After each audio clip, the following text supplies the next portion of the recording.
Yeah, and I thought that was very interesting. That's nice. That's nice. Welcome to the show this morning. It's Breakfast Central. We, of course, are sharing with you the biggest stories across the continent, but we are not doing it alone. We also have Blessings Musugu joining us for Breakfast Headlines, aka Mrs. Myers. Good morning, Good morning, Mr. Wilfred. Good morning, Johnson.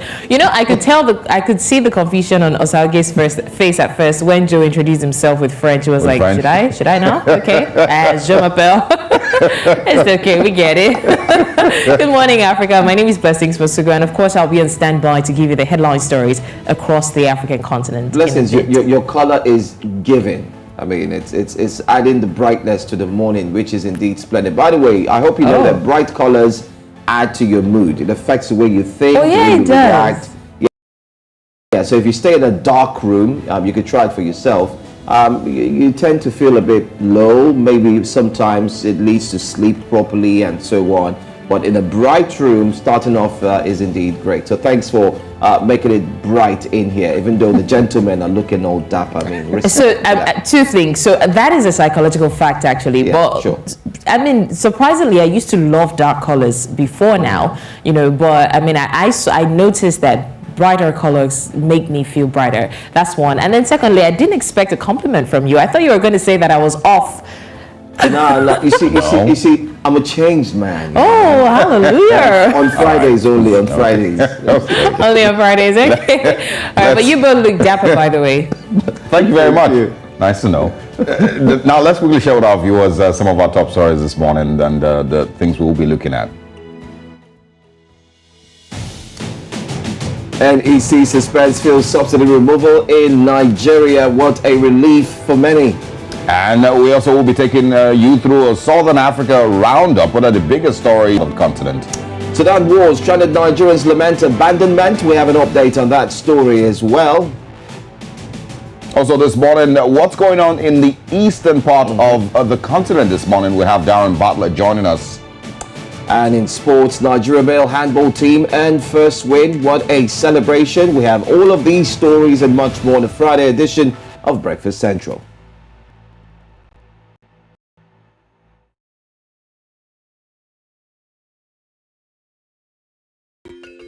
Africa is rising. Again, we hear our sounds echo on the other side. Afrobeat and Afropop reinvented, hip life brought back to life, new energy infused into Kwaito and Kwela. Africa is balling. Every stroke, every shot, every raise, we find our place at the top. Taking the helm of real power, new hopes for democracies. A breed of entrepreneurial tigers, audacious storytellers, and a promising generation raring to go. Truly, Africa is rising. And this is where the stories that define our continent live.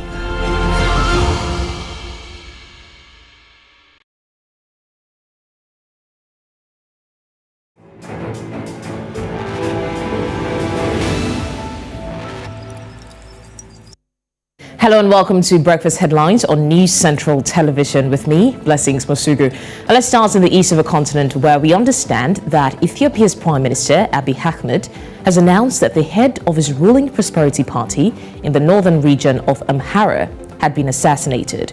Girma Yeshitila was among 5 people killed in an attack on Thursday afternoon as they were heading to one of Amhara's main cities. According to Abiy, those who couldn't win ideas with ideas would have taken away the soul of their brother, Girma Yeshitila. He blamed the shameful and horrible killing on violent extremists without elaborating. Now in Southern Africa, Transformation Zimbabwe leader and organizer of the foiled July 31st anti-government protests, Jacob Ngarivume, has been convicted of inciting public violence. Ngarivume was convicted by Harare magistrate Feresi Chakanyuka after a full trial. Prosecutors insisted that his call for protests against looting was equal to inciting a revolt against President Emmerson Mnangagwa's administration. This is not right. We must send a clear message to ED and the regime that this is not right. We deserve better as a people and as a nation. And if it means their response is to persecute me, persecute Job Sikala, persecute anyone who speaks out against corruption, so be it. But we should not be intimidated by that. We should stand up and make sure that what we want right done for the country is done. And we speak out and do the right thing. Fellow Zimbabweans, let us come together and do that. And the moment and the time is now. Now, the Premier of Western Cape, Alan Winde, has criticized President Cyril Ramaphosa for inviting Russian President Vladimir Putin to South Africa despite a warrant for his arrest. Winde said if the Russian leader sets foot in the Western Cape, the provincial government will have him arrested by law enforcement advancement plan officers if the South African Police Service is unable or unwilling to act. Now, Western Cape Premier Alan Winde was on the news earlier to discuss this. Now, a Moroccan former minister has been arrested and remanded in custody as part of a corruption probe. This was revealed on Thursday by the head of a campaign group who filed the complaint, revealed that Mohamed Moubdi was detained alongside 8 people suspected of embezzlement, squandering of public funds, and influence peddling. We head now to the west of the African continent, where Liberia's government has responded to a scathing critic by Washington's ambassador, claiming the narrative of a statement accusing lawmakers of butchering their own bread while underfunding social services was inaccurate. The Ministry of Information said the government remains dedicated to investing in critical health infrastructure across the country. The U.S. Ambassador Michael McCarthy on Monday issued a blistering admonishment of Liberian representatives and senators he said were feathering their own nests while failing to distribute funds to the nationwide healthcare and education systems, leaving rural citizens destitute. Away from that, Mali and its neighbor Algeria on Thursday said they wish to revive a 2015 peace deal between Bamako and northern Malian rebels that today lies in limbo, raising fears of renewed violence. The pact aimed at easing tensions in a region that exploded into violence in 2012 when ethnic Tuaregs mounted an insurgency against the central government. Terrorists joined the revolt and later took their campaign into central Mali, Niger, and Burkina Faso, killing thousands of people across the region and forcing millions to flee their homes. In Algeria now, the National Economic Council, NEC, has suspended the planned removal of subsidy in petroleum products by the end of President Muhammadu Buhari's administration. The Minister of Finance, Budget and National Planning, Zainab Ahmed, disclosed this while briefing State House correspondents at the end of the NEC meeting, presided over by Vice President Yemi Osibajo at the Presidential Villa, Abuja. She explained that the removal of subsidy will likely take effect on June because the petroleum industry PIA and the 2023 budget provided subsidy till June. Now, which means it will not be removed before the transition is completed. That's what it means. But then we have 2 laws that have inadvertently made the provision that we should exit by June. So if the committee's work, which will include the representatives of the incoming administration, determine that the removal can be done by June, then the work plan will be designed to exit as of June. But if the determination is that the period needs to be extended, it will mean that we will have, as a country, will have to revisit the Appropriation Act, for example, because the 2023 budget only made provision up to June. Well, that's all we have on the news at this hour. It's back to Joe and Oselgie for the rest of Breakfast Central. Thank you very much. Blessings. A very interesting final story you just shared, in Nigeria with the back and forth concerning the removal of petrol subsidy in Nigeria. There, of course, citizens have their own views. The government has its own view, but it's very interesting to see where, how this plays out, because I know that there's more than a million people who, of course, would not like subsidy to be taken out. But at the same time, people believe it's, some corruption going on in there. Well, Well, I mean, I would just say that whatever the government decides on, they should put heavily into consideration the citizens as well. Like you said, the citizens are concerned. It's not going to be funny if it is actually removed. So our concern, the citizens' concern, it should also be considered. Absolutely. That's right. That's right. And I think the proper structure should be put in place to ensure that they alleviate the suffering that will follow, because if fuel starts to sell for 315 naira per litre, you can imagine what that will do to the informal sector. That lady who sells a bottle of mineral for 150 naira, it's going to go up because she would buy fuel, she would buy she has to buy electricity, I mean units, power, name it, everything is going to go up. So it should be a proper thought process, but we're going to touch on it anyway in the second hour. What the NEC has done, it's high time that they review carefully, thread very carefully. These are perilous times and things are not indeed anyhow.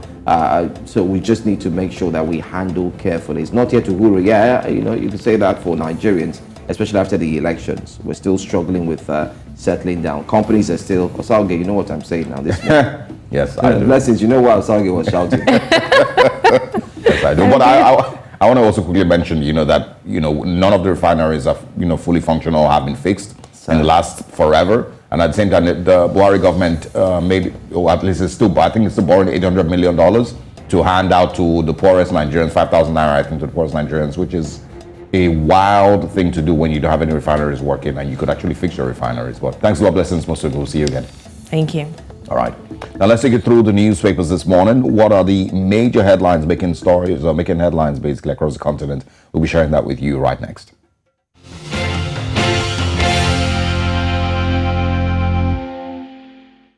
And let's start off with the very first paper this morning. It's the Daily Monitor. That's what we're going to. Let's monitor what's been happening, especially from across the continent. But we're starting off with what you see there at the top. It pretty seems like it's the police dragging someone by the hair and pulling that person into the back of a vehicle, possibly a pickup. Well, news page 2 to 3 says Speaker storms CPS as the Tayebwa blasts police over brutality. And I was about saying that, but that looks like a brutal encounter. And it's not looking good at all. So you might want to read up inside of the Daily Monitor and find out what it's all about. Well, Uganda still has more stories. Yes, they do. MPs blow off America in anti-gay law battle. We've been talking about this and we're wondering why they're going back and forth and why they are not sticking to just one answer and one decision. Well, reaction, and it says a section of legislators say Washington should continue supporting HIV/AIDS care and treatment if the assistance was altruistic, but withdraw the money if the purpose was to push homosexuality agenda. Osage, I like this.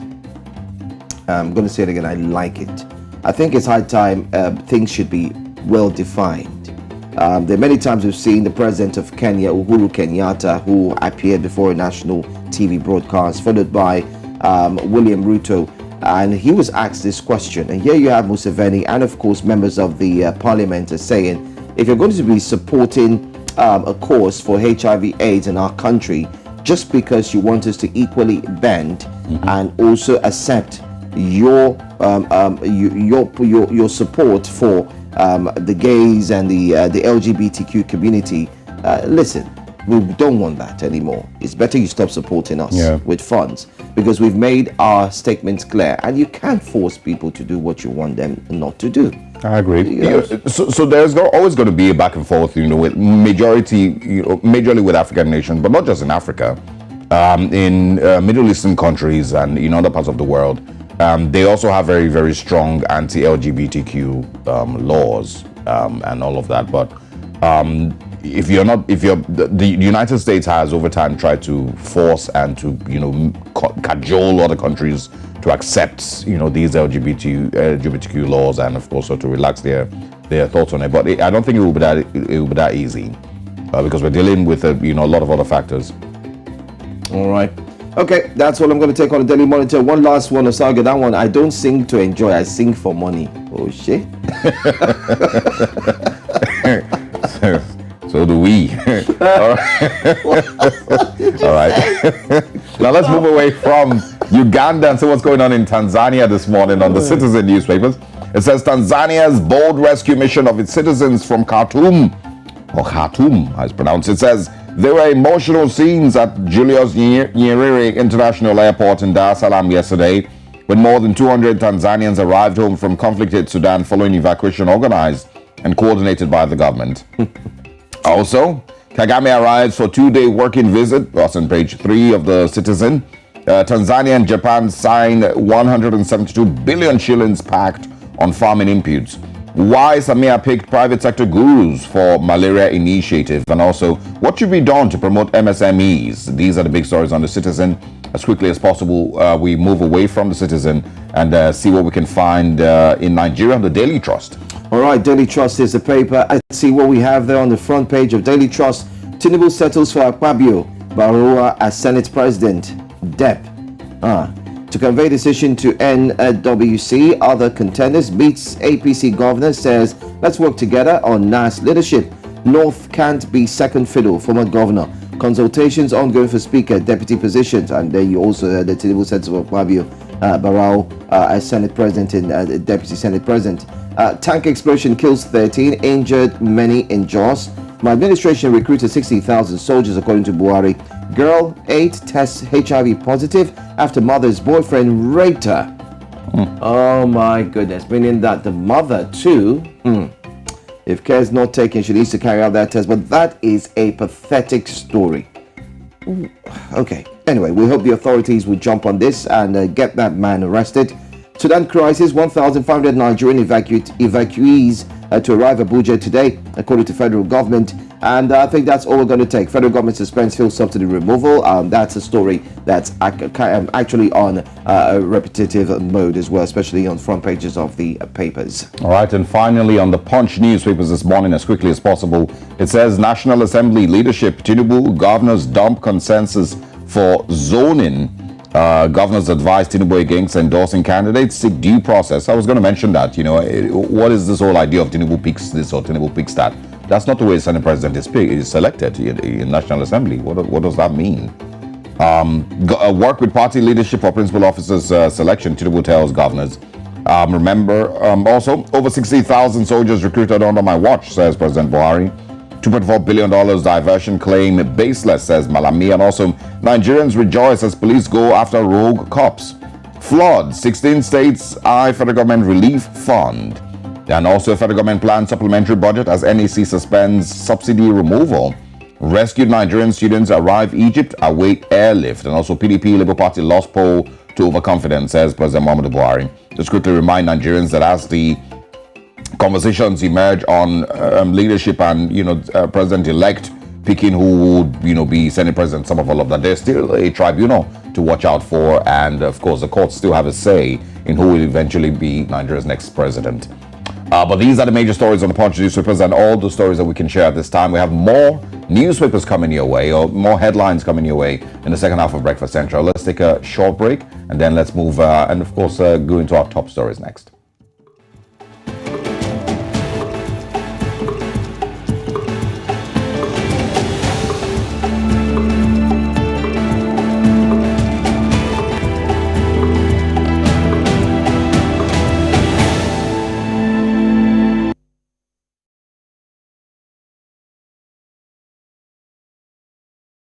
Africa needs its own storytellers, people who understand the continent because they're from it.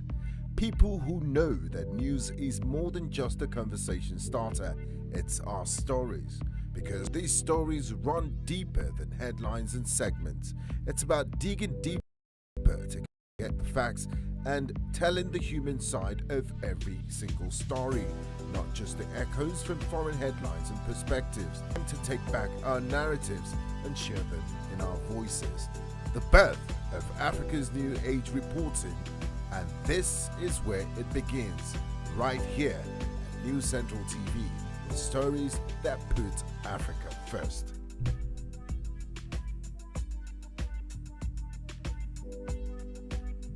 You wake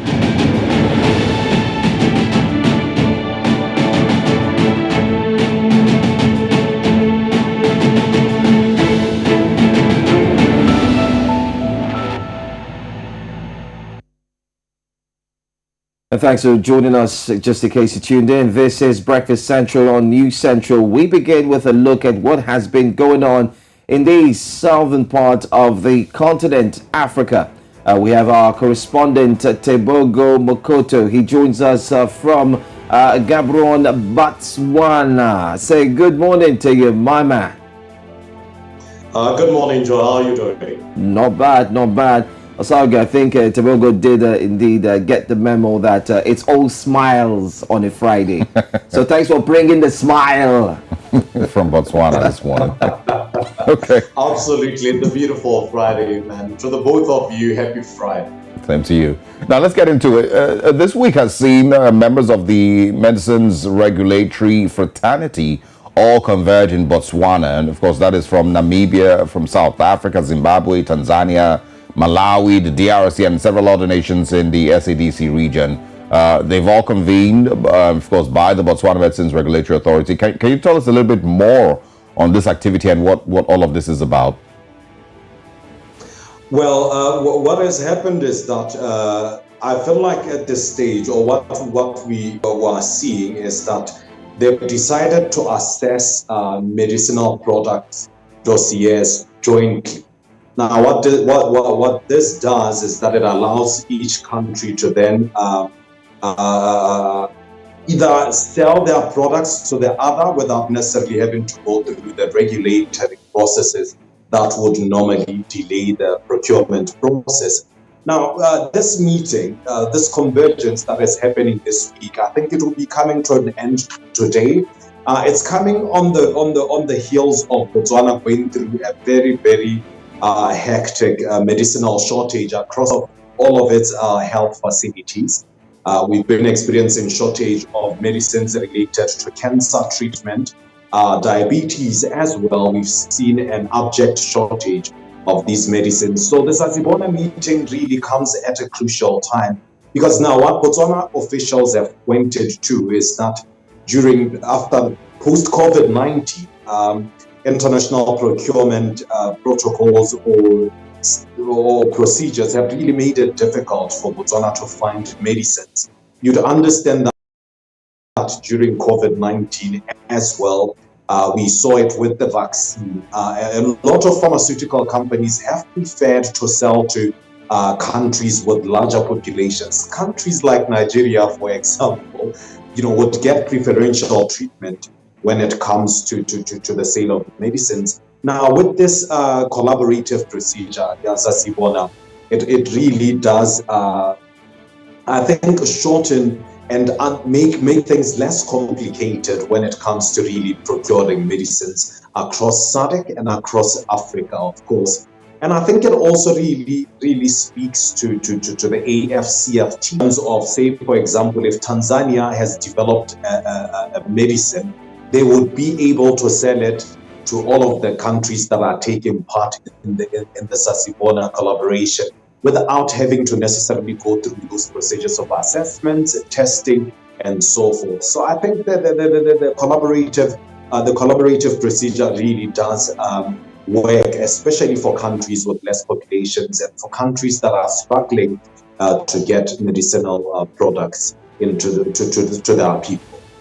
I think it's a good one. I like the fact that the South is indeed coming together, Southern Africa, and meeting up to see what they could do to boost the medical sector. Hopefully this would trickle down to other parts of Africa. Talk about the West, which seems to be bereft of good medical assistance, especially when it comes to different countries. But let's look at the big one as well that everyone has been talking about. South Africa. Yes, the President Cyril Ramaphosa. Now, he has said the country will quit the International Criminal Court. He made that statement on Tuesday, which in March issued an arrest warrant for Russian President Vladimir Putin. Now, Ramaphosa said there had long been a feeling in the governing African National Congress that the ICC treats certain countries unfairly, likely referring to the fact that many African leaders have been brought before the court in The Hague, Netherlands. Now, the ANC has since made a U-turn. They backtracked on those assertions, on that statement. Kind of give us your views on this. What Southern Africa is saying about this. For us here, it came as a shocker because we feel before a president reads a communique, it must have passed through different phases of proper checks, views, and the likes. Well, Joe, it's South Africa right now is in a bit of a dicey situation, because do you preserve political interests, or do you then look at international law? Do you want to now preserve your obligations legally? It's a bit of being in between a rock and a hard place. We had the Ukrainian ambassador come through to Botswana just on Tuesday. She expressed how she expects international law to take course, because as you can understand, the eyes of the world are looking at South Africa and what South Africa is going to do. And we've seen South Africa as well internally. There's been, that tussle, that back and forth. There are those who are pro, immediately Putin arrives, we arrest him, and then others feel like, okay, politically that's going to put us in a bit of a bad situation, where the BRICS summit is just around the corner. So I don't think we have to wait that long. You understand that obviously President Cyril Ramaphosa has, of course, alluded to the fact that the ICC tends to express a bit of bias, looking at, of course, that it's always looking at Africa, and when it comes to other nations, there's a bit of restraint there. So they've brought up the Malabo Protocol. I don't know if you are aware of this protocol. It's something akin. It's a framework for Africa to create its version of the ICC for the continent. So I think that's one thing that South Africa has going for it right now. That could play into the whole situation. And at the same time, that South Africa is quite sovereign, and South Africa has never been afraid to express its sovereignty.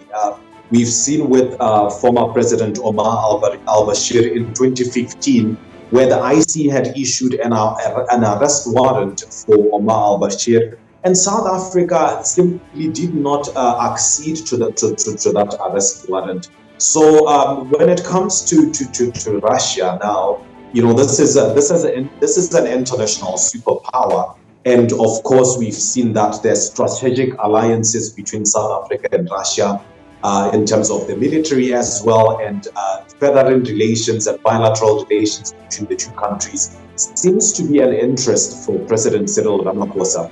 So it's one of those things where South Africa has come out to say we're not withdrawing from the ICC as of yet, and it's not decided at this time. We are yet to see how it all plays out. But what I can tell you is that Ukraine is looking to see an arrest come August. Well, it's not up to Ukraine, and of course, South Africa, of course, as a nation, still has the rights to make decisions for itself. And unfortunately, it seems like there's a little bit of confusion between the leader of Western Cape and President Cyril Ramaphosa, the EFF, the head of the ANC. And, it would just be nice to know who exactly is giving the orders in South Africa at this point. Who do we trust? And of course, who do Africans believe is really in charge of the country at this point? Is it Cyril Ramaphosa? Is it somebody else? But of course, like you said, political alliances, military alliances will always exist. And every country is, allowed, as long as they're not infringing on any other international laws, to, align with whoever they choose to. Thank you very much, Tebogo, for joining us. We wish you a great weekend, and we'll see you again next week. All right. Thank you very much, Ozaki. Have a great weekend, guys. All right. Take care. Now let's take the conversation away from the south now to the eastern part of the continent. We have Darren Bartlett joining us right now for updates on all that has been happening. Good to see you, Darren. Good to see you too, guys. I was just enjoying the conversation on the ICC. You may want to chip in your thoughts on all that drama before, of course, we wrap up. But let's first of all start with the Eastern Continent. We'll get back to this later. As M23 rebels have been withdrawing, of course, slowly from occupied villages and towns in the Eastern DRC, a commander of the Eastern African Regional Force said he is pleased with the positive progress in the withdrawal process. Tell us, a little bit about, all that is going on. What is the current status of the withdrawal of the M23 rebels from the Eastern DRC, and how Has the East Africa Community Regional Force contributed in any way to this progress? Now, the M23, they have been killings in the last week, but after a thorough investigation by the regional force, they believe that those killings were not committed by the M23. They were committed by the other militias who happened to occupy different places here and there. But the M23 has been seen to have withdrawn from strategic places that they've been holding for quite some time. Since the deployment of the East African Regional Force, we've seen him leave places like Bunagana and also some places that are just near to Goma, a place that has been under threat before. Actually, M23 at some point in 2012 took over Goma before, and later on withdrew, of course. That led them to completely disband and then before they reassembled again. So they have been withdrawing from key strategic places, and if you look at the deployment of the regional forces after they sat down and agreed, Medanyagwa also informed the press and the public that the regional forces divided themselves and also occupied those places that the M23 have previously been occupying. So, for example, Uganda has been strategic in Bunagana. South Sudan has also been in Bunagana, and the armies of Angola have been in the southern part of the eastern, part of Congo, where they believe that the Tutsi have been assembling for quite some time. So that sounds like good progress. However, there is a concern from the public that they believe that they are not withdrawing, but they are just re-strategizing, getting into populations, and they're just not wearing uniform. So it's difficult to tell whether they're the M23 or the other militias. So they believe it's just a tactical move by the M23. That is according to the public, the people of Congo, because they think we've been down this road before, where they said they're withdrawn and then they later on mushroom from where you cannot tell. So you would want to give credit to the East African forces because they have not launched what they would call like a firefight, a head-on clash with the M23. They have been talking to them at different diplomatic levels, despite the president of Congo, Felix, not wanting dialogue with the M23. What he wants them out. But the East African forces and also the diplomatic powers have been having conversations with the M23 to see that there's no bloodshed in Congo. So they have really tried to see that M23 does not progress further than they have already occupied. All right. Darren, thanks for breaking that down to us, taking a look at the M23 rebels and, of course, the current situation. But there seems to be one of the biggest stories there in East Africa that has got everyone talking. Everyone is, talking about it up until now. Now, let's talk about Ezekiel Odero in the midst of all this numbers and death tolls that we've seen in churches, especially with the recent one. Now, what has led to the arrest of a certain Ezekiel Odero, the head of the New Life Prayer Center and Church in Kenya? And what allegations have been made against him and his church? Now, throughout this week, we've seen the numbers of bodies. It's just too much. It's horrifying. It's scary. And now we have Ezekiel Odero, who many figures have pointed to him being in the mix. You want to break it down for us quickly? Now, Odero's church, the New Life Church, when police was making a search, police was forced into investigations because of the many people who died under another cult leader, Mackenzie, about 100 people dead and mass graves still being found. So there are some other graves that were found near Odero's church, the New Life Church, and police moved in swiftly, arrested him, and they took him to Mombasa, the regional police, to question him about some of those graves that they found there. But it has not. He has not yet made a public statement to it, and police has not come out to talk whether these graves are also connected to him.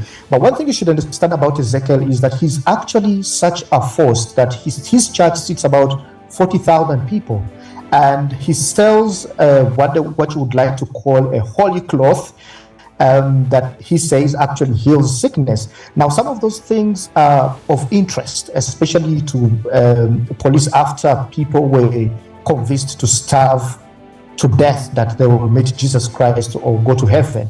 And when you look at some of the things that are the way they have been conducting their business, there are quite some similarities that the police could pick out, and that's how they launched that investigation to get Odero in. So I know that by today there will be some progress. If actually the deaths that the bodies that are or graves that are found near his church are actually connected to him and not Ezekiel. So they have not linked the two. At least as of police, they have not yet linked whether the two cult leaders are connected to the death of all these people, whether they're working together. But just to remind you of what happened in Kenya is gruesome, and it's still the police is still searching for more bodies in case. There are so many testimonies that have come out from the people. One Mwiti, one of the men who lost the wife, up to now he hasn't seen them, and the 6 children he believes that they went to live with him. In fact, he actually says that Mackenzie convinced the wife to leave his job and leave his marriage, leave her marriage and go with the children, went into a forest of Sakahola, where they were living for about 5 months. It's impenetrable, you couldn't get into there. They tried as locals to get into that forest to rescue these people, but it seemed they were very convinced of what they were doing, and they failed to rescue them. So in all the bodies that have been recovered, his wife is missing, his children are missing. So that means that there could be more bodies out there than the 100 that so far have been recovered. Now, this is not a new thing in East Africa. In 1999, actually, what happened in the western part of Uganda, there's a gentleman called Joseph Kiwetere, who was leading a cult, and he burnt down a church with all the followers who were about 1,000 people in that church. He convinced them still the same thing, that you have to sell all your property, you can't go to heaven when you're rich, it's difficult. In fact, they used that Bible verse in the Bible that says it's difficult for a rich man to go to heaven. Just the same way it will be hard for a camel to go through an eye of a needle. And people sold their property, entered church, put fuel, and burnt them to death. Himself, he disappeared. He wasn't there. He later on died in a different country and not in East Africa. And the same thing again happened, not death this time, but in the eastern part of Uganda, in a district called Kumi. There are some cults who convinced people to also sell their property, land, and all these things, and they said they're going to Ethiopia, and Ethiopia will be their journey to heaven. Since then, they only found a few people, but the rest have disappeared till today. So it seems like it's now on a rise after what we've seen in Kenya. So sad. I can't even call this sad anymore. I think there's other words that have to be used to describe this. It's gruesome. I understand the whole idea of religious indoctrination and extremism and whatnot, but I have never imagined it on this level, and I don't know what a religious leader, a pastor, Gio Daddy Gio will tell this many people that will convince them to leave their families, go into a forest and stay there without food until they die. It's mind-blowing. And I would like to really understand what Paul Mackenzie will be charged with eventually, or any other person who's into it. What is very interesting is that, and this is my opinion, I've come to discover that religion is the easiest tool to manipulate people. So it's good and dangerous. Good in a sense that it's very comforting, it gives people hope and all these kind of things, but it's dangerous that it can be used to manipulate people and kill them. I mean, if you start to quote the Bible and get verses such as it's difficult for you to go to heaven when you're rich, and it's in the Bible, it's written there, but the context has changed here and you see it differently, you're going to sell off your property. Some of them have sold property and given it to their pastors, and they become poor while the pastors become rich. Interesting. And they'll tell you, why would you wait for the beast to come, label you 666 and all these things? Why not die now while you pray and fast like Jesus prayed and fasted for 40 days before his death? Now that gets them and think, okay, I think fasting is such a good thing. The guy fasts to death. I'm sure you heard about the pastor in Zimbabwe who was trying to fast like Jesus. Yes. Yeah, and then he changed his mind. That's it. Quickly, if you can squeeze it into 30 seconds or a minute max, quickly share your thoughts on Russia, the ICC, and Cyril Ramaphosa. I would like to say, generally, I'm going to speak about the ICC and how Africa works. You find that so many African countries have been, they signed all their signatories to the ICC, which was again put with the intention of, getting international criminals and put them to justice. But the questions have always come up of it causes diplomatic conflict, especially if you put things together like, say, Russia diplomats going to South Africa. You've seen Bashir going to South Africa, and there was an attempt to arrest him, and he escaped, went back to Sudan. We have seen the former president of Kenya, Uhuru, and his other 6 officials, including the current president of Kenya, Ruto, being called to ICC for the crimes that were committed. And in fact, Kenya came out and voted against to withdraw from ICC. And this is the direction that I think that, in my view, that South Africa may take, because you find that countries like Russia and Africa have had a relationship where they've been supplying things like wheat, army trainings, or army equipment, and other things like oil. Now, for you to go against their leader, or if a leader comes into a country where you're enjoying already nice diplomatic relations and you arrest an international leader on your soil, it becomes a problem. And this is why these African countries have also been staying away from voting in the UN again, on making a decision on issues to do with Ukraine and Russia. Was ICC actually meant for a good reason? That is a question that we always ask ourselves in international relations, and we say yes. But why are countries that are some superpower countries that have also most probably committed such crimes are not signatories to the ICC? I mean, we've gone against things like Tony Blair and Bush Jr., the crimes they committed in Iraq, and never even found the nuclear weapons that they alleged they were there. People died. You can see the situation in Afghanistan and all things, but these people are never brought to book because they are not signatories for the ICC. And this is what inspires most African leaders to think this was not meant, whereas it was meant for a good cause, it's not actually also stretching its hands to where it should touch in other places. And also Africa, starting from the 1950s to now, Africa was going through a situation, a revolution of finding itself and creating its own leadership and democratic processes. So that's how you find wars, like the wars in Angola, where Savimbi led the war there. Of course, so many people died. Wars in Congo, genocides in Rwanda, and bringing the load of the ICC now, when African countries were just trying to find themselves, looked like it was a trap. Well, nice way you broke it down. But I'm sure that as we proceed and get to here, maybe, just maybe, there might be another U-turn. We never know. But we do understand that it's because of BRICS and a lot that has surrounded that U-turn, in my own perception. But then again, time will fail us if we really want to dig deep into why the South Africa president has backtracked on his statement.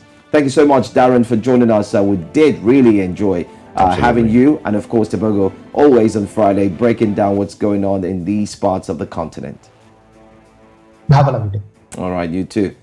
All right, so the conversation still continues. You can be part of it. You can tweet us. We are at News Central TV, or you can go to individual Twitter handles. I am Joe Hansen on Twitter and other social media platforms. What's your Twitter handle? What's that?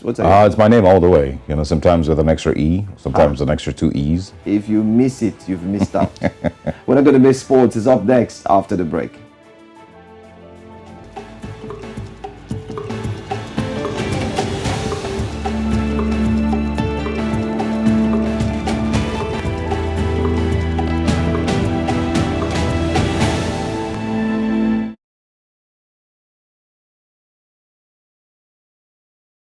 News Central TV, Africa's #1 storyteller, has come with the best of both worlds. With a combination of news app and live TV, we ensure that you keep track of the latest headlines, breaking news, and in-depth analysis from professional journalists from around the continent. Download the New Central TV app on Android and iOS and get started today. Don't forget to follow us on New Central's social media platforms. New Central, Africa First.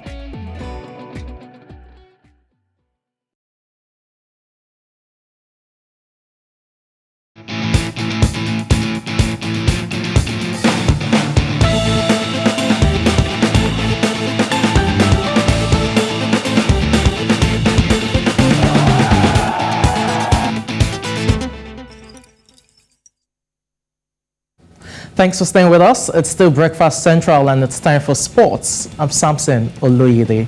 We begin with handball when Nigeria defeated Azerbaijan by 35-17 on Thursday to claim their first victory at the International Handball Federation Imagine Nations Championship taking place in Bulgaria. This is Nigeria's second biggest win in the competition in 12 games after their 40-30 win over Malta in 2019.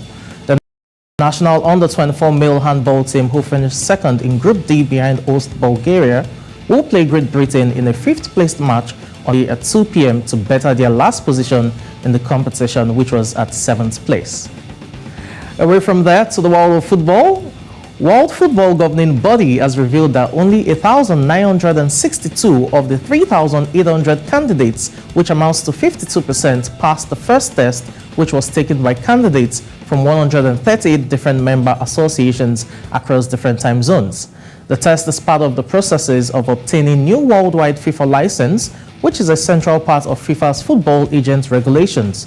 Now, the new setup is designed to crack down on fraudulent agents as well as cut down on the growing trend of family members representing their kin. Still staying with football, the Liberian Football Association will formally inaugurate its new headquarters in the Swankamore neighborhood on Samuel Canyon Do Boulevard in Congo Town on Friday. The project was commissioned by the Liberian Football Association and sponsored by FIFA Forward. Now, a FIFA delegation visited Liberia in late September 2022 to tour the new facilities that the Liberian Football Association had built with the help of World Football's governing body and its Forward program. Still talking football, Super Falcons of Nigerian striker Asisa Oshoala was in action as Barcelona Femenina overcame Chelsea ladies to qualify for a third consecutive UEFA Women's Champions League final. Barcelona were held to a 1-1 draw by Chelsea in the second leg at the Spotify Camp Nou Stadium on Thursday. Barcelona won the first leg by a lone goal in London and needed only a draw to advance by 2-1 on aggregate. Oshoala, who had been on form from the beginning, was substituted in the 60th minute. Now, Barcelona took the lead through Caroline Hansen in the 64th minute, and Chelsea responded with an equalizer by Guru Written in the 67th minute. To Premier League results from last night, Everton lost at home to Newcastle United by 4-1 as Callum Wilson scored a brace in there to condemn Everton once again into the relegation battle. Southampton lost at home as well to Bournemouth by a lone goal, while Tottenham Hotspur and Manchester United played out a 4-goal thriller. League standings, you have Arsenal on top with 75 points and Manchester City at 73 points, just 2 points behind with 2 games in hand. For Newcastle United, the win sees them move to third position with 62 points from 32 games. Manchester United, as a result of that draw, have 60 points from 31 games. And for Spurs, the pursuit for Champions League football is diminishing by the day with that draw, having amassed 54 points from 33 games. We'll wrap it up now with a bit of basketball. 16-time Angolan basketball champions Petro de Luanda beat debutant City Oilers of Uganda by 89-71 points to begin their quest for the Basketball Africa League title. Now, the tie was keenly contested going into halftime, with Petro leading by 42-39 points, but the second half proved decisive as Atta Mayok's clutch blocks and overall defensive brilliance helped keep the Oilers at bay. The defensive efforts of the former Lakers player, coupled with Damian Holy's successive three-pointers, guided the Angolans to close out the win. And that's a wrap on sports at this time. I'm Samson Olede. It's back to you, Joe. Thank you, Samson. Thank you. I thought you were going to spend more time on Manchester United. Why? And how? Why? Can't we just move on? I didn't want to rub it in. Can't we just move on? Let's rub it. Let's rub it. Let's beat it. Yeah, but let's also get let's get a little bit more on what's going on. Basically, it was disappointing yesterday. There were two goals up in the first half. Second half came up and they just completely lost themselves. Terrible substitutions by Ten Hag. And it was just really, really heartbreaking. Now they, of course, have I think there's a 2-point gap between them and Newcastle for the third position. It's not seeming likely that they would catch up again. You think so? Well, it's possible. They still have a game to play, to match up with Newcastle's tally in that sense. So it's all about winning. We know quite well that towards the home stretch of the season, there's the place of fatigue, the wear and tear on the body for the players, a bit of lapse in concentration as well. All of these can definitely affect the players' performances going into the last set of games for the season, especially if the teams are competing on multiple fronts. But that's not the case for Manchester United, and they need to seal up that top 4 finish. I think with Spurs, form, they're guaranteed of a top 4 finish. For Tottenham Hotspur, it's not looking good at all. Tottenham needs to, I don't know what their problems are, but they need to go back to their regular 10th position. Newcastle, what's going on with Newcastle? Because they had a 4-1 victory against Everton yesterday. Yes. Their last game was against Tottenham. They beat them 6-1, I think. Yeah. So they are scoring on the average 3, 4, 5 goals on every game. It's like a basketball game. So they're just dropping the shots in. But is this the effect of money? Yeah. Not really. I think it's the effect of the players keen into the coach's tactical ideas and being able to implement them on the field of play. Remember when the Saudi Arabian-led consortium did take over Newcastle United, the notion was they were going to splash the millions due to their financial muscle on the market, but we didn't see that. They made strategic buys. You had Bruno Guimaraes, you had few players come in that they knew could get the job done in terms of survival at the time. Because when Eddie Howe came on board, they were 19th in the Premier League, and they steadied the ship the following season. They're in the Champions League. It just shows you that they're a well-tutored side at this point in time. And it will be intriguing to see how they recruit in the summer, because they need to reinforce the squad for Champions League football next season, as well as try to maintain the top 4 finish. I hope they can learn from Chelsea. Don't recruit anyhow. I think they've done smart business thus far. Yeah, they've done smart because they've been able to recruit players who they need at key positions and not just recruit them because they are star players. And that's what we've seen with Chelsea, hence why Chelsea has not been able to get itself together, not been able to get the team working. It's still like a dead engine or a dead horse that's been whipped every now and then at every game, and it's not responding. But you know what? We can go ahead and talk about what happened to Manchester United, Tottenham, and the likes. But I want to say thank you so much, Samson. You want to hear more about sports? That's your man, 10:30 a.m. Catch him live here on News Central. He'll be breaking it down into bits and pieces. Plus, he'll let you know how Ten Hag cried. Sorry, how Kim In-sung scored the second goal. All right. At this point, just a final question. Like that. At this point, can we agree that Arsenal has lost the league? Well, the table doesn't lie, and right now the Arsenal are still on top of the table. But we know quite well that Man City probably have the momentum going, due to their successive wins. I think for Arsenal, they've buckled under the title pressure, and it happens. We saw that with Liverpool, the Gerrard sleep, with the 3-0 draw at Crystal Palace for Liverpool. I think this time around it's just different. Last year it was Liverpool, City going toe-to-toe. This time around Arsenal had, the lead at some point. It was sizable and it looked like they were going to go all the way, but the last 4 games have been nothing to write home about. So their prayer now is that Manchester City loses either of their last 2 games or their outstanding games, right?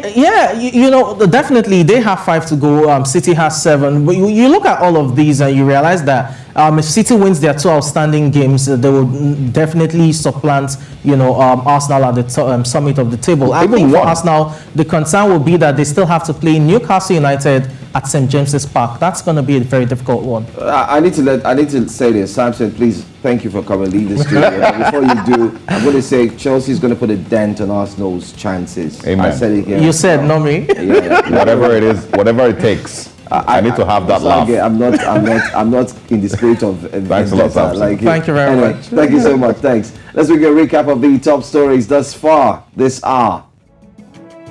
We talked about Pastor Duro to be charged of a mass killing of followers. Another one. And of course, we took you through the Southern Africa roundup with Tebogo Mokoto. Oshoala qualified Barcelona for third consecutive final. Great story when you hear about the Africans doing us proud. Let's bring you what's coming up in the second hour. Coming up next for the second hour. Yes. NEC suspends fuel subsidy. Did you see that? Right? That's in Nigeria. Of course, still talking Nigeria. In the Sudan war, stranded Nigerians lament abandonment. We'll share with you more on that story. And of course, Kemi Adetiba Taser's new project. Look out for those ones.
Once again, welcome to Breakfast Headlines on News Central Television with me, Blessings Mosugu. And let's start off in East Africa, where we understand that Ethiopia's Prime Minister, Abiy Ahmed, has announced that the head of his ruling Prosperity Party in the northern region of Amhara had been assassinated. Girma Yeshitila was among 5 people killed in an attack on Thursday afternoon as they were heading to one of Amhara's main cities. According to Abiy, those who couldn't win ideas with ideas have taken away the soul of their brother, Girma Yeshitila. He blamed the shameful and horrible killing on violent extremists without elaborating. And in North Africa, a Moroccan former minister has been arrested and remanded in custody as part of a corruption probe. This was revealed on Thursday by the head of a campaign group who filed the complaint, revealed that Mohamed Moubdi was detained alongside 8 people suspected of embezzlement, squandering of public funds, and influence peddling. To West Africa now, Liberia's government has responded to a scathing critique by Washington's ambassador, claiming the narrative of a statement accusing lawmakers of buttering their own bread while underfunding social services was inaccurate.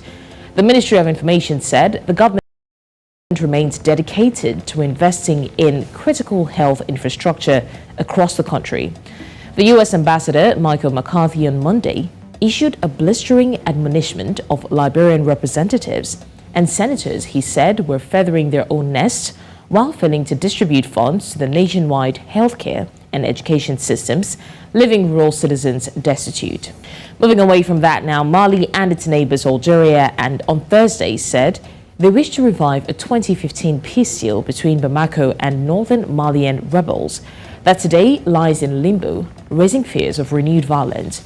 The pact aimed at easing tensions in a region that exploded into violence in 2012 when ethnic Tuaregs mounted an insurgency against the central government.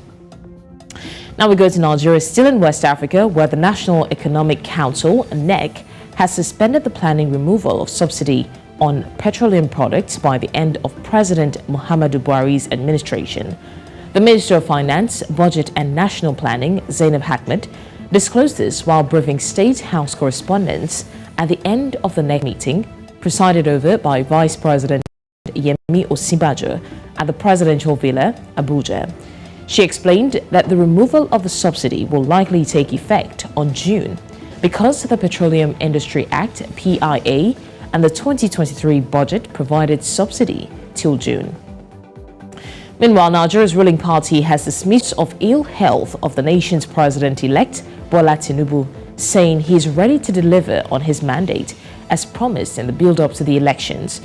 The national chairman of the party, while receiving several youths who had stormed the party headquarters in a show of solidarity, Commission Abike Dabiri-Erewa has reacted to a video showing Nigerian students allegedly left stranded in the desert in Sudan, citing logistics issues. In a Twitter post, the NICOM boss said the commission has contacted the Director General of the National Emergency Management Agency, NEMA, Mustafa Ahmed, following the video, which has since gone viral. Mrs. Dabiri-Erewa says the NEMA boss has confirmed that the bosses have continued their journey, adding that all issues have been resolved. And to the southern part of Africa now, Transformation Zimbabwe leader and organizer of the foiled July 31st anti-government protest, Jacob Ngarivume, has been convicted of citing public violence. Ngarivume was convicted by Harare magistrate Feresi Chakanyuka after a full trial. Prosecutors insisted that his call for protest against looting was equal to inciting a revolt against President Emerson Mnangagwa's administration.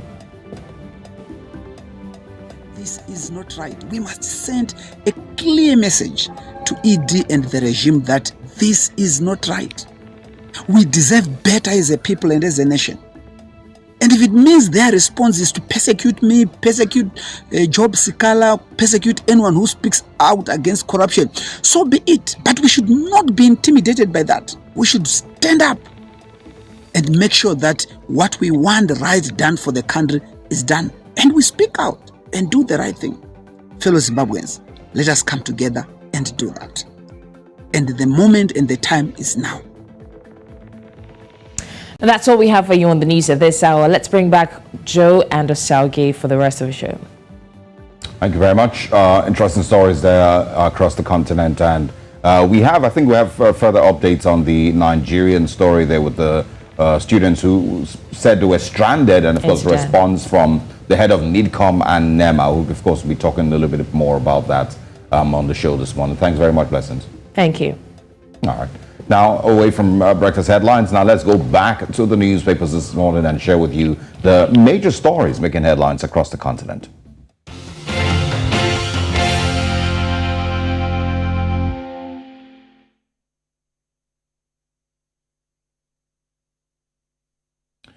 We begin this morning on the first newspapers this morning.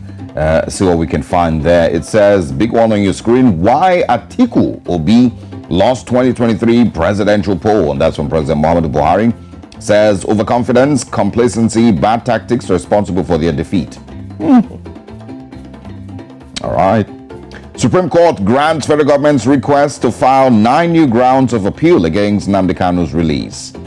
And also, Senate presidency, APC groups beg Jibrin to support and deputize Akpabio for national cohesion and unity. Why we suspended fuel subsidy removal. And also, Nigerians stranded in desert lament after bosses' fuel finished. Said we might face the war again.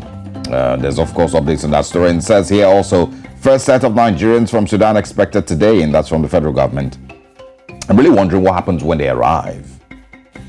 For those who maybe do not have a lot of family in Nigeria, do not have anyone to go to when they arrive in the country. And because nobody planned to be shipped back to Nigeria suddenly from Sudan. So what happens to them? Does the federal government continue, taking care of them? Do they, give them accommodation, some money to, to feed? Or do you just arrive at the airport and you're on your own, find your way? Well, as you know, I think first off, they would have to work with NIDCOM. Of course, get them together, get them settled. And the process, if I do recall, especially those who had repatriated from other countries, was when you come in, you settle in, they try to ensure that you're stable, and then get in touch with your family members and let them know that you're around. But I have not heard where they said they gave them accommodation, gave them houses. Yeah, but that would be for those who have family members and some level of stability in Nigeria. What are you proposing? I don't know. Put them in Hilton for a bit. All right. We've transformed our military, Buhari says. Nigeria's fighting power strongest in 7 years. Buhari unaware of promises made to Nigerians by support groups in 2015. Okay. And also missing 48 million barrel crude oil. Malami appears before Reps Committee, says allegations are baseless. These are the big stories on the first newspapers. Let's see what's on the Guardian. All right, let's go to the Guardian this morning, and the Guardian newspaper there, a colourful one indeed. First of all, let's take a look at the infographics there. Nigeria's drug crisis, it says. It gives a clear picture of the drug crisis Nigeria is faced with, actually from January to December 2022 statistics. So it's not for 2023, it's for January 2022 to December 2022 as well. Arrests 13,026 male, 1,126 females. A total arrest of 14,152. These are the numbers that you would see on these statistics. The stats for the Nigeria's drug crisis. Drug seizures, they've had different types. You see cannabis seems to top the list, cocaine and the likes. And it's quite sad. They did a measurement in kg. There's also information concerning the demand interventions. Rehab is where I'm concerned, Osage. When it came to rehabilitation, they did have 2,352 persons who have gone to rehab. Females are very low. So the numbers in females to male in comparison shows that the male engage more in drug abuse, and that's what the stats indeed are saying. Well, let's take a look at other stories as well. Nigeria's drug crisis hits 500 billion naira worth of seizures yearly. That's a big story, 4 and 5. Quite a very deep expose. You might want to read about it inside the Guardian. After $800 million palliative, federal government suspends subsidy, cites wrong timing. Now the question comes in: what will happen to the money? Oh, good question. Who's going to keep it? Where is it going to be kept? How do Nigerians trust? You know, we've always talked about the trust deficit, which seems to be a formula that needs to be worked on. But have they even given out the monies yet? They haven't. They already said the money was on its way. They planned, they prepared, they said, okay, as soon as subsidy is... but the thing is, it's only been suspended. It's possible that they will still... We need detailed information. Nigerians are asking for detailed information. We're not giving this. By now, we should have gotten a presser. A press release should have come out to say, oh, going forward, this. Yes, NEC has done a great thing to say, listen, suspend, and NEC explained why it should be suspended. It's wrong timing. It's not the good time to do that right about now. You're going to lead the nation into a state that nobody would want to. It's going to be chaotic. It's going to be completely chaotic. Remember, Nigerians are just coming from the Naira redesign policy that caused a lot of drama. People died in that one. They've still not recovered till now. And then while the Naira redesign was ongoing and its challenges, there was also fuel scarcity. Petrol scarcity, yes. And now the election and the challenges that came with the elections and so on. Anyway, APC crisis. Lukman drags Adamu to court over alleged breach of party constitution. Malami knocks rep, says claims of illegal $2.4 billion oil sale falls. If it falls, how come the auditors saw that it wasn't? And where's the I mean, anyway, we obviously have an auditing problem in Nigeria on every level of government. In every MDA across Nigeria, there's a huge auditing problem. The Auditor General releases his report every year, and you can see a lot of lapses that are just ignored.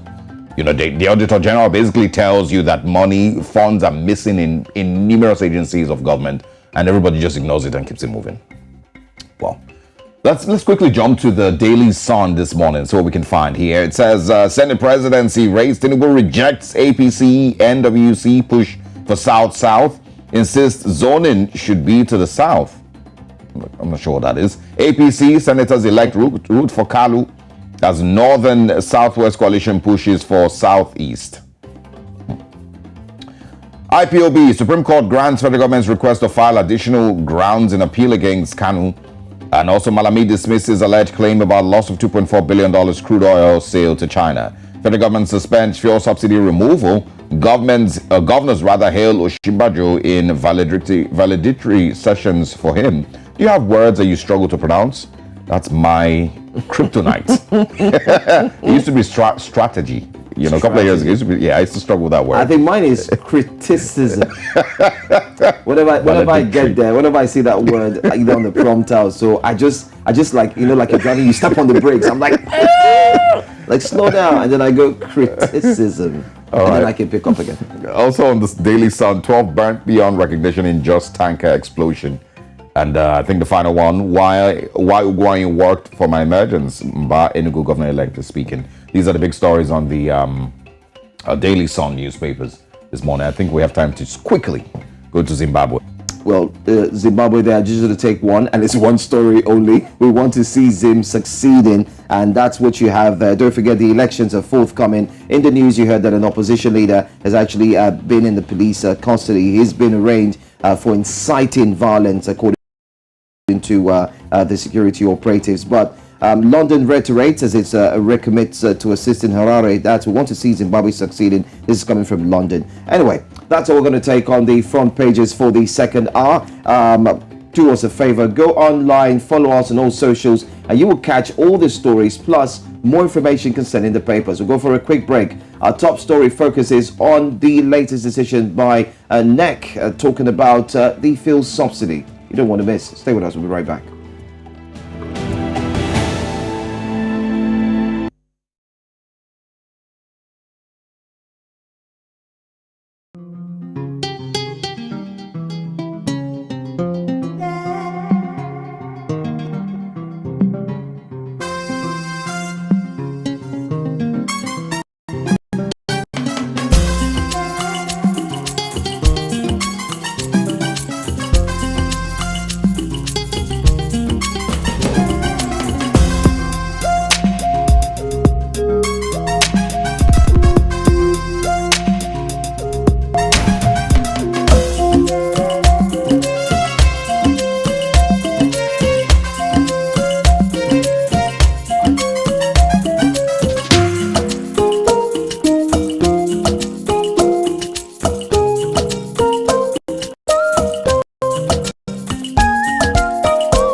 Thanks for staying with us here. Now let's move to Sudan, where we start off with the most interesting and I could say nerve-wracking conversation where bosses evacuating Nigerian students stranded, yes, in war-torn Sudan were yesterday stopped in the middle of the Sahara Desert as the transporters insisted on completing their payment.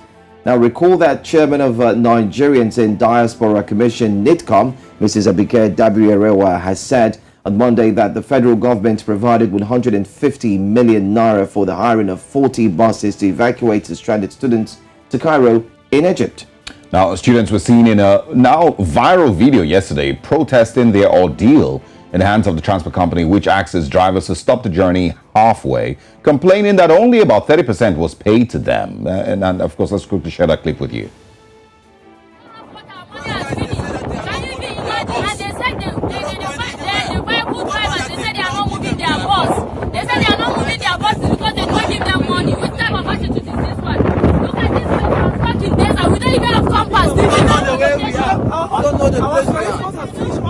Everything has finished. We are done. We don't have anything. We don't have anything. We don't have cost. We don't have anything. We don't have compass. Even now, our location. We're in an unknown environment with a very big danger. Look at this place. All those things. Why is Nigeria?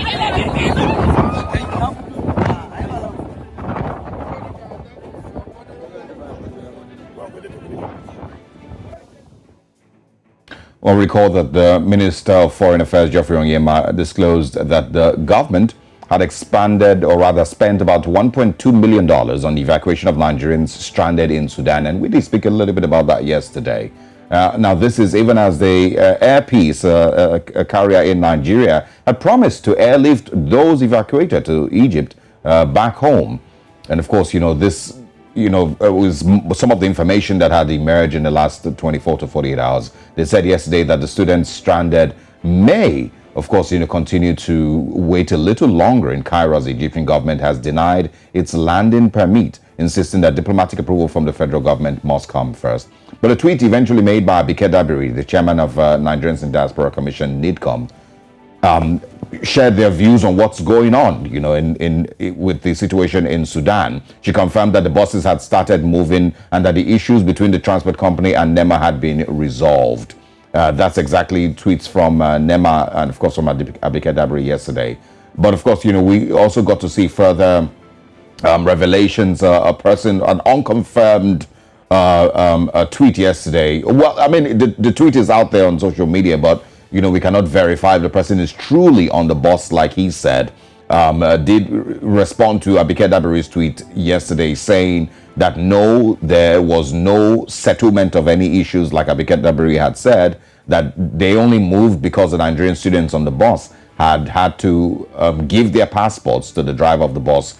And of course, those passports will be released when full payment is made when they arrive in Egypt. So it's basically just a lot of controversy that is, that has happened. There are people who believe that the Nigerian students are ungrateful for complaining, and making that video complaining about being stranded and left, in the middle of nowhere. There are those who believe also that the Nigerian government has a lot of questions to answer with regard spending $1.2 million. I saw someone who also put out a tweet yesterday sharing some information about the average cost of moving buses from Sudan to Egypt, which are about $6,500 maximum. And then asking the Nigerian government to clarify where they saw $30,000 buses to move students from from Sudan to Egypt. So there's that controversy. Why was this so expensive? Why did it cost $30,000 per bus? When there are other people who have shown that it's about $6,500 that it's taken, even in the war, period. So there's that part. There's also the part where people are questioning, the of course, arrival of students in Egypt and what happens next right after they arrive in Egypt. And if the Nigerian governments did actually make full payments to these bus drivers or the bus companies to move them to Egypt or not. So these are some of the things and the questions that need to be answered. And I'm sure that there would be further response from the Nigerian government, of course, to all of this. That's right. And also, initially, many thought that the buses were going to be purchased. Hence why that cost, because many were thinking that the government was going to buy these transport services or cars so that it will actually carry. But then again, it's a whole lot of back and forth. But let's also give you an update, by the way, that the name of the man mentioned yesterday, we did have a guest join us concerning this, Gift of the Givers. Yes. A South African, an NGO that was took it upon itself to go down there to Sudan and help repatriate and get some of the nationals out of Sudan. And while he was doing that, he had picked up a British citizen, some American citizens and Nigerian citizens. And then he got in touch with some Africans, and then a Nigerian in particular by the name Okosun Prosper from Benin. Yes, he said Okosun had a challenge. His passport had issues. So, here at News Central, we have taken it upon ourselves. We reached out to government officials yesterday, but nothing specific has been reported. We also got across to some of the Nigerians at the Egyptian border asking that if Okosun Prosper can be located. Yeah, that's his passport. We tried to ensure that he could be located, but we still haven't gotten any feedback yet. So anyone who has his contact can help. You could put a call across to him if you can and find out his exact location, if you can find out where he is currently. We're also going to go back to Gift of Givers guest who joined us, Suleiman, and find out what happened to him. Was he dropped off in Egypt? Because there was going to be a challenge of him crossing the border over to into Egypt before he could get some form of respite. So that's it. We're going to put a call across to him as well and find out his exact location and so on. But if you know him, please do us a favor as well. Put a call across to him. His name is Okosun Prosper. He's from Benin, of course. Let me put it that way. He's from Benin, okay? From Benin. Let me make it clear, and hopefully we'll get to him. So we'll give you an update on that story as well. But of course, the Nigerian government has said that Nigerian students will arrive today from the newspapers. Will likely arrive today 1,500. Yes, will arrive today in Egypt. So we'll continue to follow up and see that nobody is left behind. And I think everyone's nerves should remain calm. It's a wartime, and so there will be mistakes, every now and then, I believe. But let's move away from that. We'll come back to it later. The National Economic Council, NEC, has agreed the plan to remove fuel subsidy should not be executed yet. It, however, said all preparatory plans with various segments of governments, including states, and the incoming administration should be intensified.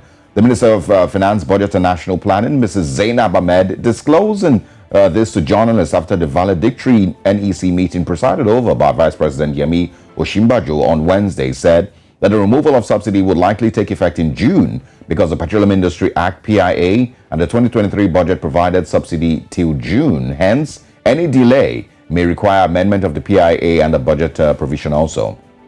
Also, of course, adding that plans are in top gear for the eventual removal of the first subsidy. Now, joining us is Mr. Adeola Yusuf, is an energy expert to shed more light on some of all of this that is going on. Mr. Yusuf, thanks for joining us. Kindly unmute your device so we can get sound from you and hear you properly. All right. Adeola Yusuf, let's get you to share your thoughts on what's going on here. The first question would be, it was a little confusing when the Nigerian government, the Buhari administration, had announced earlier that they were going to be removing subsidy. And of course, Nigerians questioned, the timing, first of all. Yes, it is important that we remove subsidy because people have described it as a fraudulent act and a scam and whatnot. But of course, the timing still needs to be questioned. Is Nigeria ready to really remove subsidy? Would Nigerians be able to afford petrol when subsidy is removed? The level of inflation that is expected after subsidy is removed. We don't have any refineries working. So let's get your thoughts on why it seems the Nigerian government was rushing into it.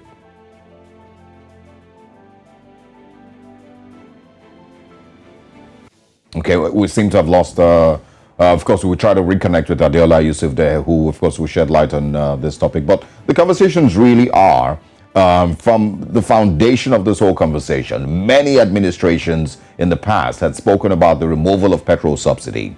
The Goodluck Bello Jonathan administration tried it in 2012. Remember, there was a huge protest across the country. Eventually, when he left office, Buhari's administration did, of course, make attempts to remove subsidy. Of course, reignited these conversations on removal of subsidy. But the questions Nigerians have been asking are what steps have been put in place to cushion the effects of the removal of subsidy and the expected increase in the price of petrol. Some have predicted that it might sell for as much as 400 to 500 naira or maybe even 600 naira a litre if you take out subsidy on petrol. Can Nigerians afford petrol at that level? What level of inflation will the country have to deal with if this is done? The cost of living will skyrocket as expected, and these are some of the concerns that Nigerians have. The Nigerian government on its own, in its bid to remove subsidy, it has numerous times been called a fraudulent activity that has gone on that enriches just a few and leaves a lot of Nigerians fighting for their lives. But of course, in its bid to remove subsidy, has also made mention of things that they will do to cushion the effects of removal of subsidy. One of them in the last few weeks has been the borrowing of $800 million that the Nigerian government hopes to share to poor Nigerians to cushion the effect of the removal of subsidy, which, in my opinion, makes absolutely no sense. Because are you going to continue borrowing $800 million to continue to share money to cushion the effects of removal of subsidy? Or are you going to do it once? Because when Nigerians or the people who are receiving these, the 5,000 naira or 10,000 naira across the country, when that money is gone, what next?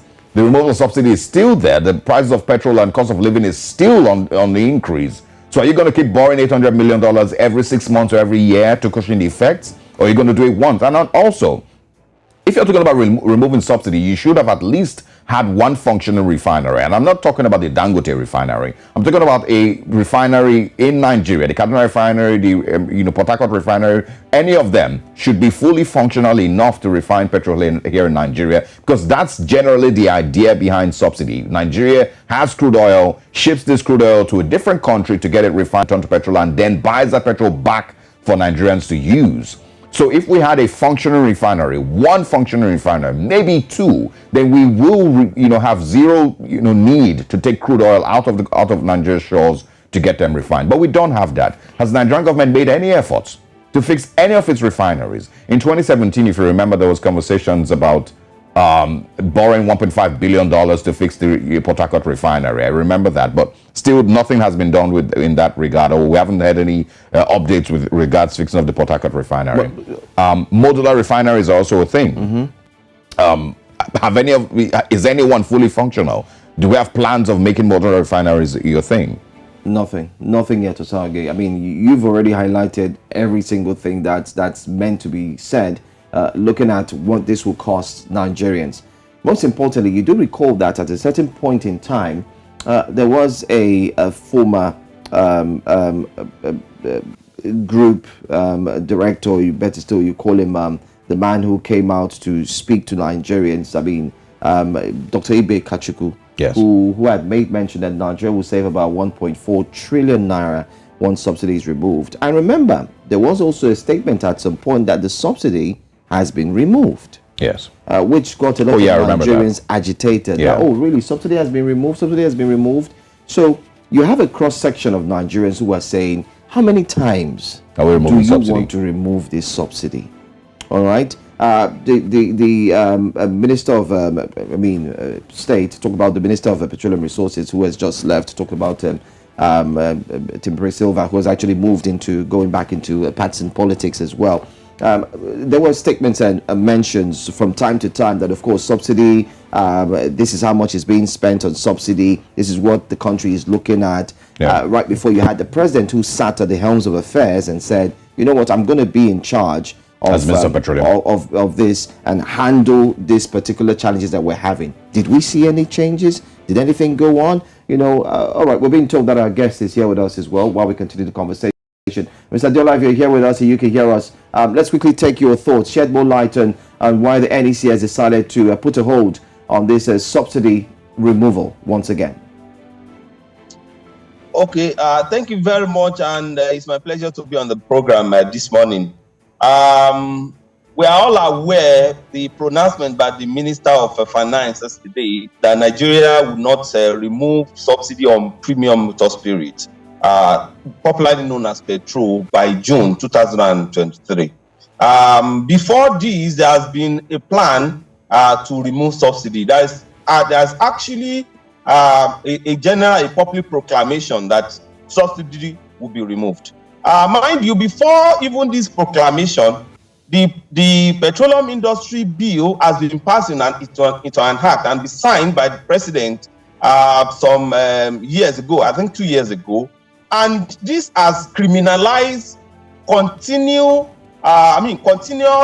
payment of subsidy on premium. So for government not to now go ahead with that, there is a need for a public declaration like what we have yesterday.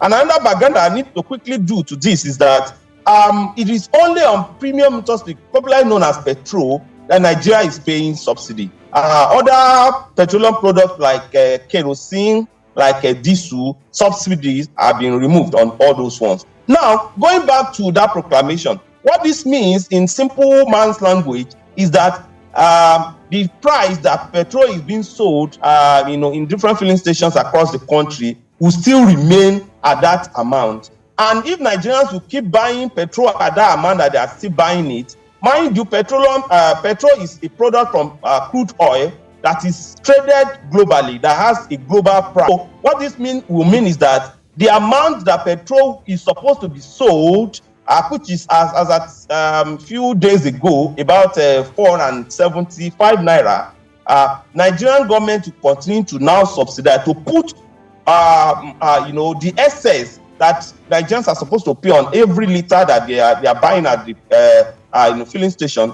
The federal government is going to continue to pay this extra, through different arrangements. That is the simple language that Nigerians will understand with this. But there are implications to this. Mind you, subsidy removal has been a mantra of, campaign by every politician. When President Muhammad Buhari, that is rounding up now, wanted to come to power, Nigerians will remember that one of the things that he was telling them, one of the promises that he made was that he's going to remove subsidy. The administration that we are having now, the administration that is supposed to be inaugurated on May 29, also was talking about subsidy. So this subsidy is a big deal because it affects every Nigerian. It affects everyone. Over 200 million, Nigerians. So Nigeria will continue to pay subsidy, and what this will mean is that we continue to buy. We'll be running into budget deficit because we don't have so much to run all infrastructure and all that. But we'll continue. Mr. Yusuf, are you saying money to pay this? Are you then saying that they're really just playing politics, and that the government is never really going to actually remove subsidy for petrol? Is this what it is likely to be? Including with the coming administration, and at the same time, can you talk about what the reality might be if truly we remove subsidy when we do not have any, properly functional refineries? South, where people saw illegal oil bunkering. And the government giving an XYZ amount for investigations to go on, and of course for illegal oil bunkering to actually be curbed and stopped in the southern part of this country. But then again, which I don't think has been sorted out. But then again, we still need to go deeper into this. So hopefully next week we can get to Mr. Diola, and of course we do have some experts who will be joining us, and we can break down this conversation into bits and pieces and see the possibilities and what it will mean for you. Plus, what will happen to the $800 million that has been borrowed, and the 50 million Nigerians are supposed to collect each of that money in terms of a percentage. We'll talk about all of that next week. Let's go for that break. Up next will be time for us to find out what is going on in the world of entertainment. Kemi Adetiba is in the news and more.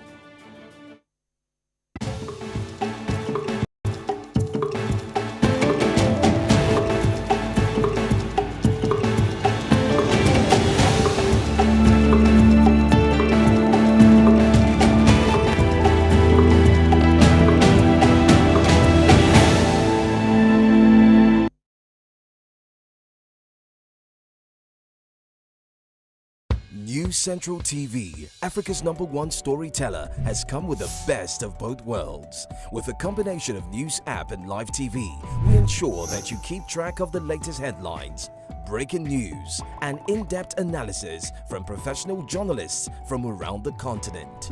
Download the News Central TV app on Android and iOS and get started today. Don't forget to follow us on News Central's social media platforms. News Central, Africa First.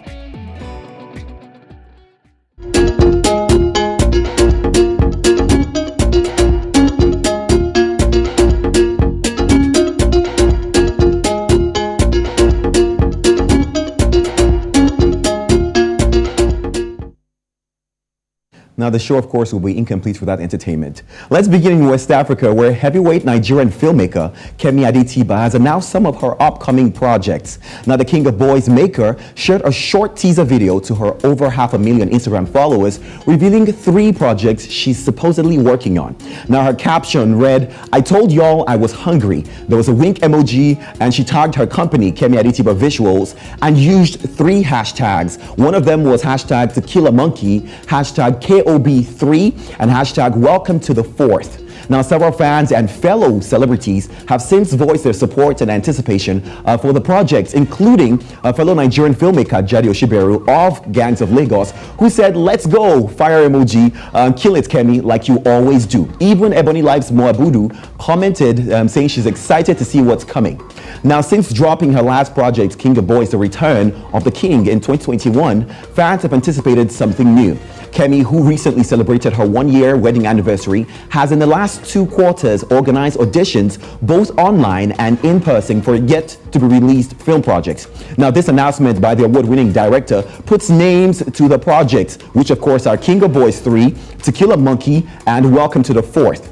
Now, KOB was a hit film, of course, and later an exclusive Netflix rave, so fans know what to expect. But little is known about the remaining 2 projects, especially Welcome to the Fourth. Now, this is, in fact, the first time she's announced a project. But recall, To Kill a Monkey was first announced in July last year. As Kemi revealed, according to her, she's branching out and exploring something really different from what she's done and pushing her creative limits. We're certainly looking forward to that one because I can't lie, KOB was certainly phenomenal for anyone who's watched it. And this is not her first rodeo. Of course, she was responsible for hit films like, what do I call it? Wedding Party, of course. And we're just looking forward to seeing them dropping the actors. But as details will unfold, I will let you in on all the juicy details, of course.